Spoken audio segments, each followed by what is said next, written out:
Welcome to the second episode of A More Delightful Future, where you'll hear conversations about how to design a better society. My name is Elijah Claude, and I'm going to share interviews, advice, and thoughts from people creating emerging technologies. Throughout this podcast series, I'll do my best to ask great questions and get real answers about the role of user centered design in the most innovative companies of our time. Today, you'll hear from Annie Eaton, the CEO and co founder of Futurus, a future technologies company, and the first major XR studio in Atlanta. She's also the executive producer at Amoebus Labs, which is an immersive gaming company. And she's a creator of the XR Atlanta Meetup Group, which has over 1,400 members. So, full disclosure, I'm a little biased with when it comes to Annie and Futurist because they have been what allowed me to get access to virtual reality years ago, like in 2014, 2015, before it was really readily available to the public. And furthermore, um, I was able to visit Futurists and talk with a lot of their team, and I just think they're super awesome. But nonetheless, I hope her passion and dedication to creating magical experiences is evident in this interview, and I hope you learn a lot because I always do when I'm talking to Annie. So, nonetheless, here we go. Annie Eaton, a more delightful future. Enjoy. All right. So to start with the first question, Annie, um, defining delight as something that evokes pleasure, that is usable, and is highly meaningful. What makes your company delightful or impactful? Ooh, that's a good one. And would you, I guess, rather hear about delightful to work for or delightful in the products we create or both? Oh, both, definitely. Okay. Well, I guess I'll start with actual working at our company because I feel like that goes so much into the products we make. We do have a really good internal culture for innovation as far as just not being satisfied or not just doing the minimum. Mhm. I feel like there are so many things that we'll find during production that if we have a better way to do something or a different way to do something that we were originally intending when we started a project, we'll of course talk to our customers, but we'll be able to kind of shift quickly and adapt the project into being something better than what it started out being. And that all really comes from a place of how we think and how we work collaboratively internally. So I feel like people aren't really afraid to ask questions, they're not afraid to bring their ideas to the table, whereas some larger corporations, if you're one of the, I guess, lower entry level, or not entry level but mid level employees, it's a lot harder to get to the top, or at least get your ideas heard. And for us, I want the everyone to have a voice. I want everyone to bring their ideas, no matter how big or small they are, because they can always make us better. As far as making things that delight our customers, we of course hope that we do that, but um, I think it's really having an educational piece to our process. So we're not just making something for them, but we're teaching them why it's important and how we're making it, and why we're making it. Because a lot of the people who commission us to make our XR, AR, VR experiences don't necessarily know a lot about the technology. That's why they're bringing in people like us. But we don't just want to make something and set it out and forget it. Like, we want them to understand the whole process.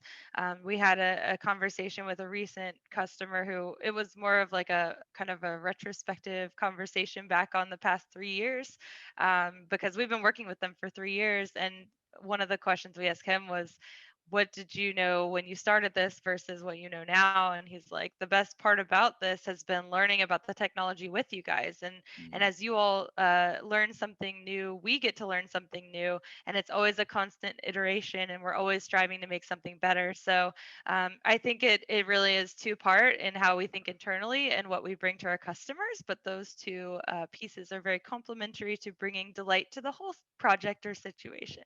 Right, right. That's awesome. That's awesome. As a follow up to that, you mentioned a retrospective with that customer. Do you have any other type of retrospectives or just quantitative or qualitative kind of feedback measures that you can use to understand the results of your projects? Yeah, It is something that we do look back on after every project, Mhm. but every project is very different. So we've done, of course, well, that one in particular is an app called JLGAR. It's for the company JLG that makes well, they make aerial work platforms, so boom lifts and scissor lifts and all that. But we've also done projects for the Super Bowl, for example, in VR with United Way of Greater Atlanta. We've done some work with HD Supply Whitecap, which was a 360 video. So, like, all these projects are for completely different audiences and using very different, well, similar but different technology.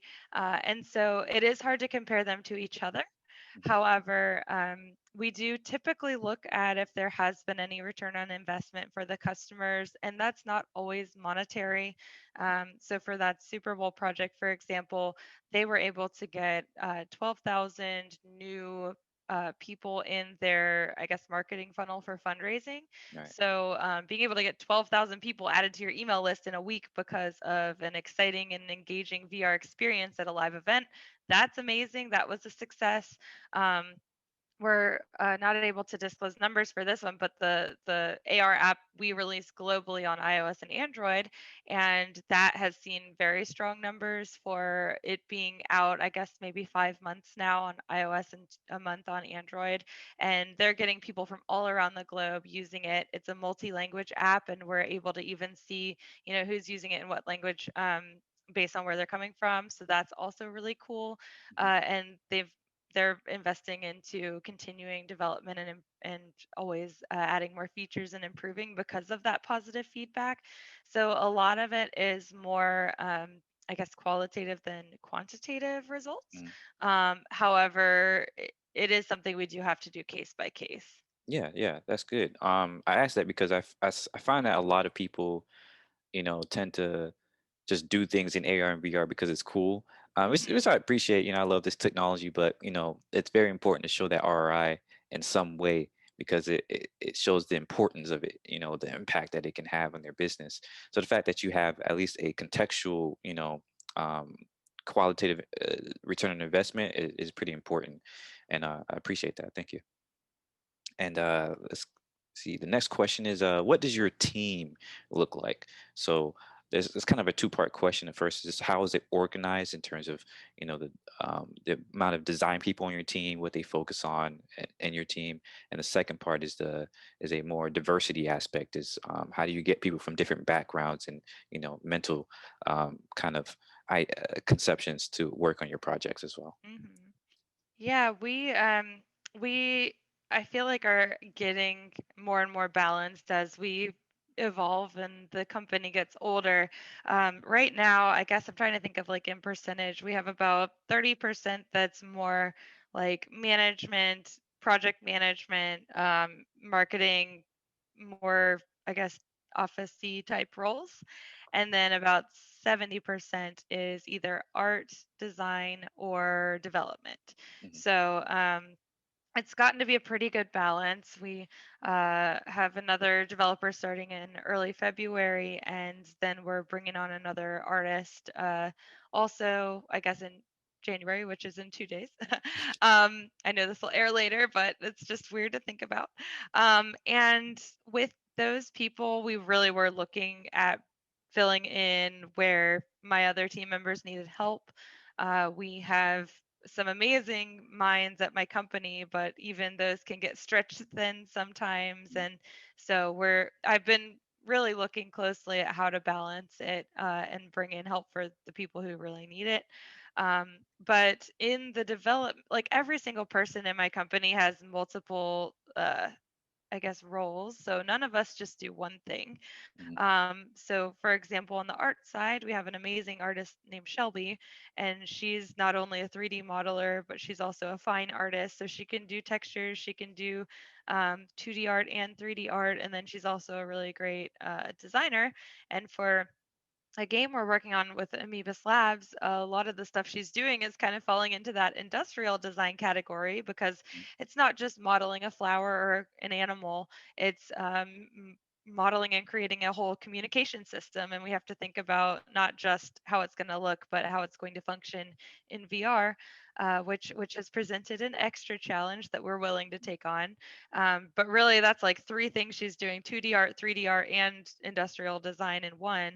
um, on the other side, on the development side, I have two incredibly strong developers. I have more than that, but these two in particular have gotten a really great working relationship, in that they're both very strong in coding and Unity, but one is exceptional at, I guess, the kind of back end of making AR and also VR interaction work.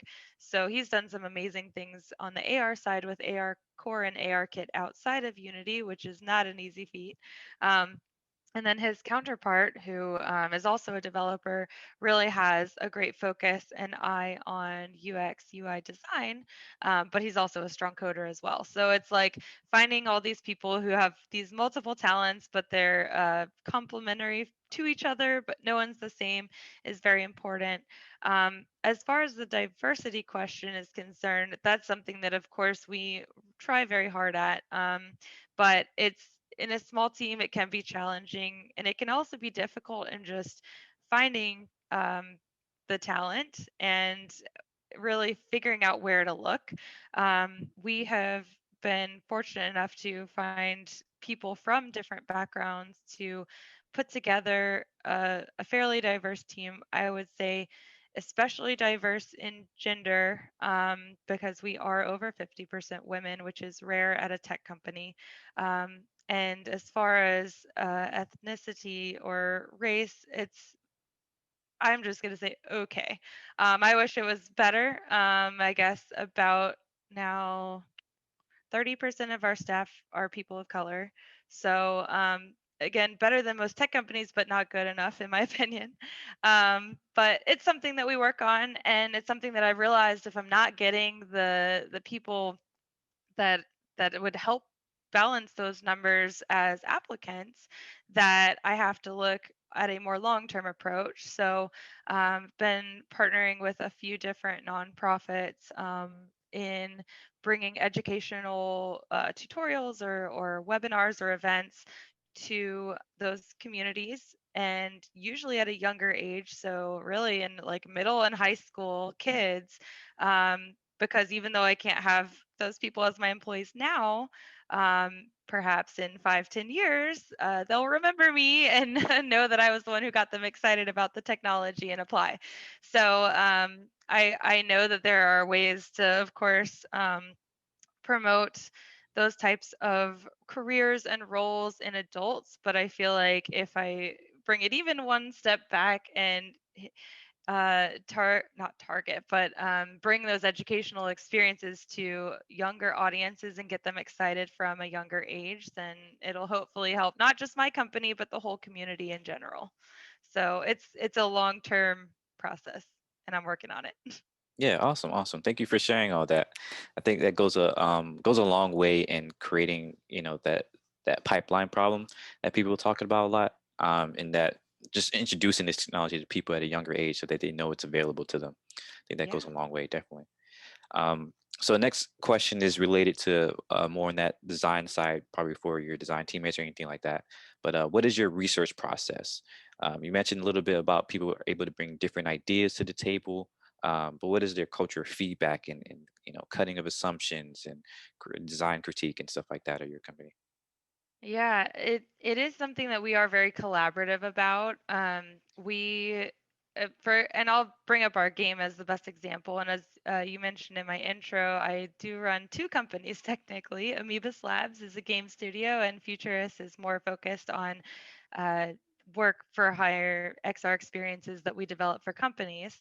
And we've been developing a game called Loam, and it is going to be released in 2021. And really, the feedback and design iterations on that have been very very collaborative within our organization. So we get a new build from the developers every single week, which is great. They've been moving at a really fast pace lately, and we will test it. So I ask every single employee at my company to at least test it 15 minutes, which doesn't sound very long, but with that many people, it adds up.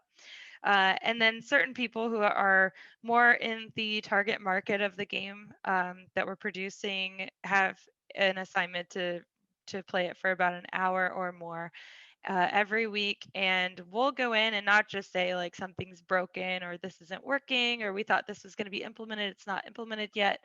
um, but really it's about usability. So we've been having a heck of a time, not necessarily figuring out options, but deciding on which way we're going to be moving furniture in our app. Because some people in VR want to just be able to like reach over and pick up a sofa with their hand.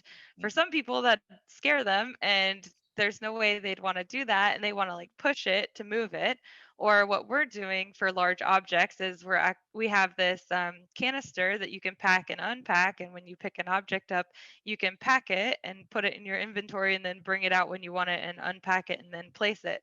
But everyone seems to like something different, which is okay, but also we have to make a decision. So it's really listening to everyone's feedback and understanding where people are coming from and also why they feel the way they do. But then if we're having a disagreement, or there are multiple choices to kind of decide on, we will really take our target market into account, and that voice is kind of overpowering, or at least um, helps make the final decision to how we're going to do something. And the same goes with our customers as well. We'll test things internally, but we don't know how they're going to react until they see it themselves. Mhm. Sometimes it's really good. Sometimes they're like, okay, I didn't know it was going to be like this. And we'll say, okay, well, we can change it. We just need to know why you don't like it or why something's wrong. And then kind of go through that process with them as well. But it really is down to that end audience and the final audience to make sure Mhm. it's going to be an experience that is best for them.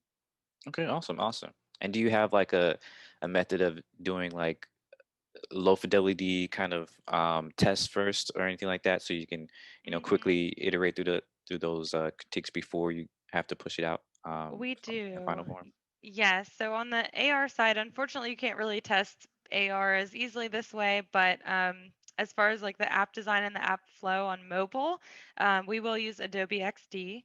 So one of the products that's in the Creative Cloud, and that's great for anything we're developing for phone or tablet. And then the AR stuff we'll kind of put in a general kind of shell that doesn't have any of the design with it yet, so they can see the design piece on their screen, and then they can see the AR functionality separate. And we won't put the two together until we've gotten approval on both. And then on the VR side, we do kind of what we've been calling like a wireframe version of it. So we'll build out the environment in space, or 3D space, but we won't put all the textures on.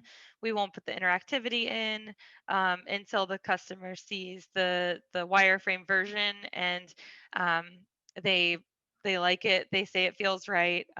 Even with lighting, because like we have an architectural visualization project we've done this for.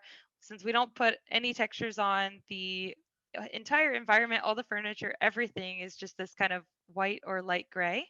And so we'll still put lighting in there so there are shadows and you can see depth.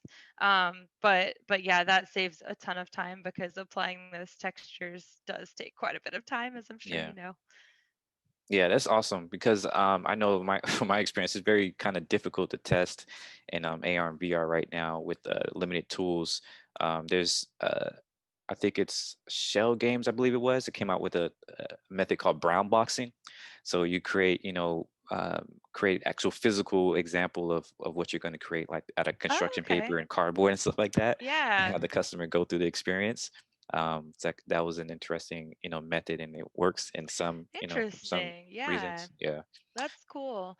Um, yeah, we did a paper prototype for our game where we kind of made a board game version of it first to Right. see what parts were fun, and that was cool. But that's interesting making the cardboard version of it. That's something I'll have to keep in mind. Yeah, you never know. It might help pretty well. Yeah.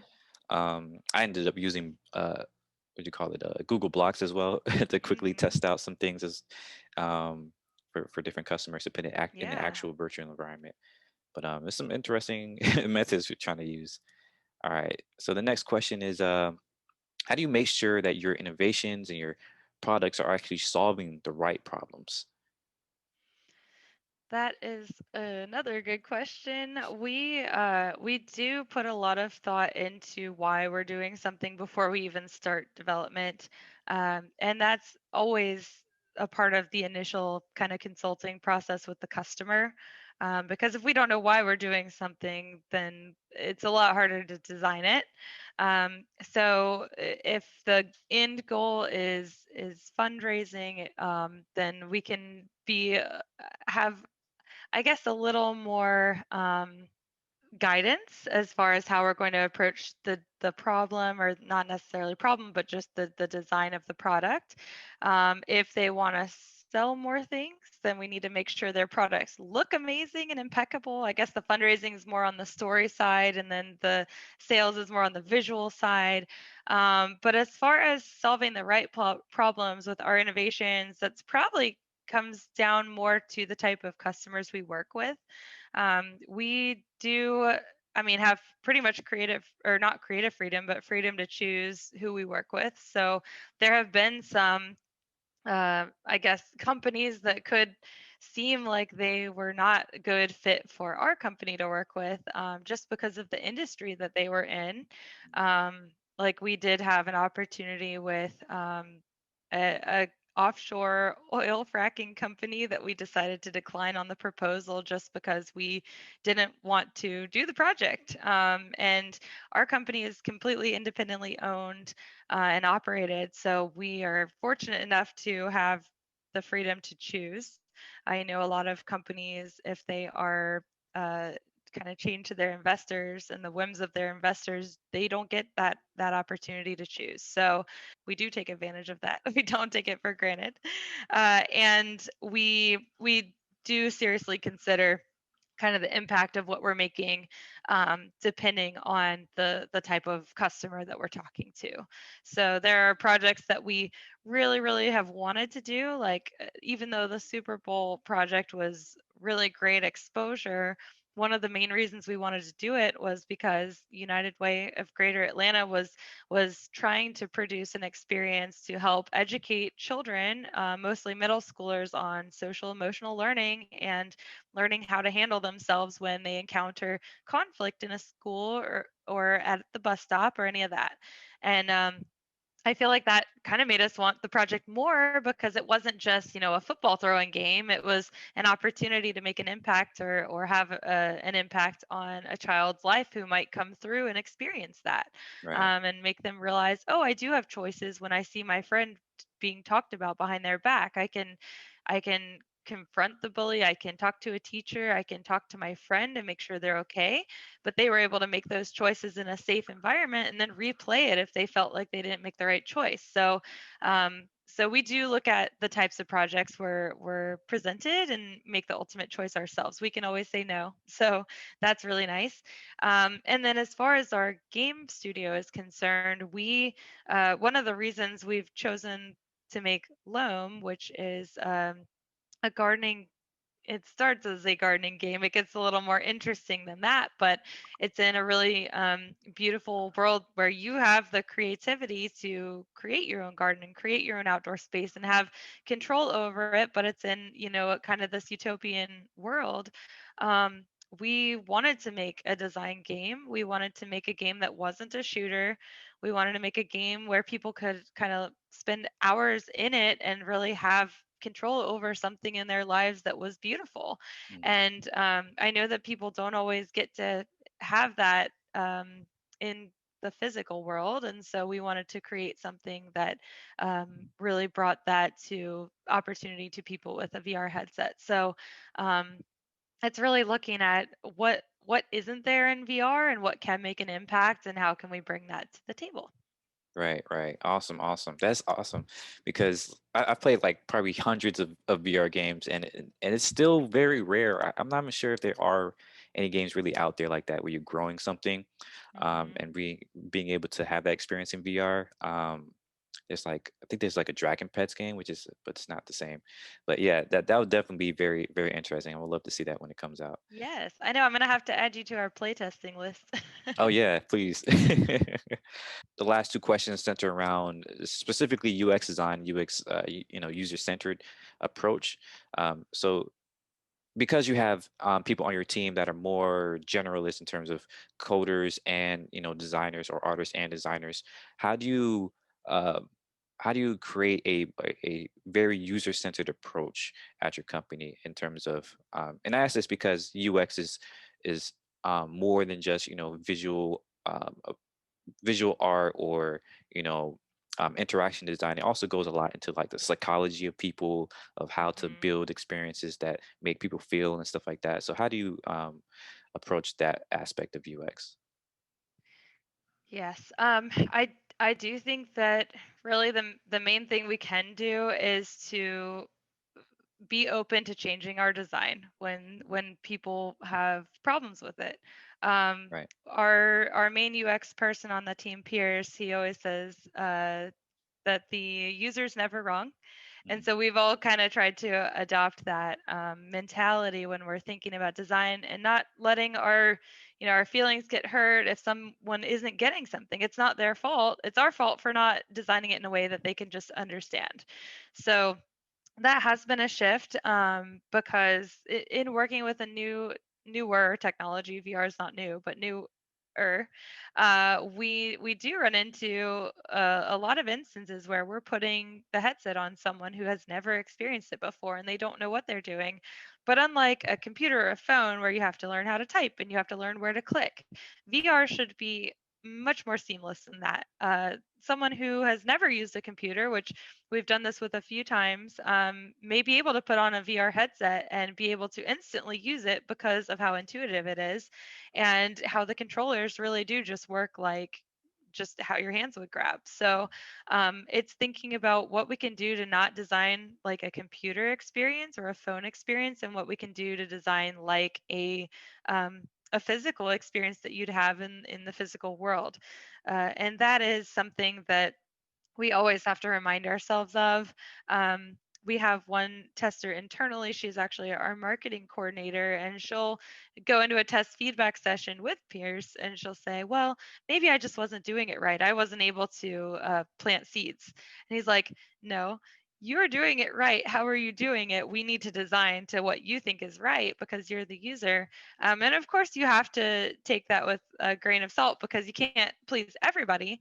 But if someone's not getting it instantly, or at least not clicking quickly, it's our fault. It's not their fault. So I think just keeping that mentality and looking for people who are also open to that mentality as new employees of our company is very important. Awesome, awesome. Thank you for answering that. You definitely answered the that second piece, the aspect of what are you looking for in an applicant as well. So glad you Yeah. got to put that in there as well. So the last question, it's kind of like the fun question, but you can take it however you want, is how do you invent magic? How do you invent magic at your company?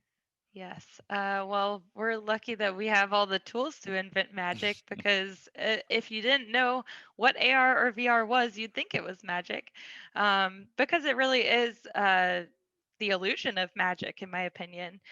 With AR, we're able to place things in our physical world that aren't really there, and we're able to interact with them and see them as if they are there, which is exactly what I feel like magic is. It's the illusion of that, and it's so important on, I guess, sight and how you perceive the world. And then as far as VR, I mean, we can invent magic all day long in VR because there is no difference between technology and magic. It's all the same. In VR, it's just whatever our minds can come up with. So I'd say the tools are there, the technology is there, and actually inventing the magic is all up in your brain and in my team's brains. And luckily, they bring the magic to us every single day. So I'm very lucky to work with people who can invent magic. Awesome, awesome. Love to hear that. Love to hear that. And that is basically it right there. Thank you so much once again for sharing all these answers and everything like that. Everything was very straightforward, so I appreciate that. Is there anything else that you'd like to add or say before we finish this? Well, first off, thank you so much for having me. It was fantastic to get caught back up with you and here have a great conversation on just innovation and design. And I guess I will shameless plug since we're going to be releasing our game next year. That if anyone wants to follow our progress, we have on Instagram and Twitter at Loam Game. It's LOAM, and it should be really exciting. So I hope that you can play it, and hopefully some of your listeners can play it too. Awesome, awesome. Thank you very much, Annie. All right. That was Annie Eaton from Futurus. You can check out their services at futurus.com. That's FUTURUS.com. Or reach out and connect with her on LinkedIn. Once again, the VR game that she mentioned can be found at Loam Game on Twitter and Instagram. That's LOAM Game on Twitter or Instagram. Please check it out because it certainly sounds unique. As always, thanks for listening. Annie's building a more delightful future. Are you?